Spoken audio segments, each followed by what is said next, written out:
রাতে আমি এই যে এখন তেহারি রান্না করেছি, গরুর মাংস দিয়ে তেহারি। এটা গরম গরম আমরা এখন খাবো।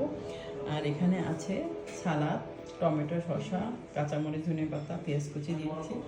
এখানে আছে ডিম ভুনা, এখানে লাউ শাক আলু দিয়ে বোমা মরিচের সাথে আছে ভাজি, এখানে ডাল রয়েছে, আর এখানে সাদা ভাত রয়েছে, যে যেটা খায়।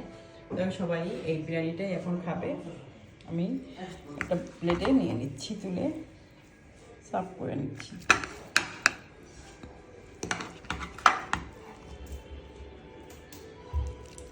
দেখতে কিন্তু অনেক ইয়ামি হয়েছে, খেতে কিন্তু অনেক মজা।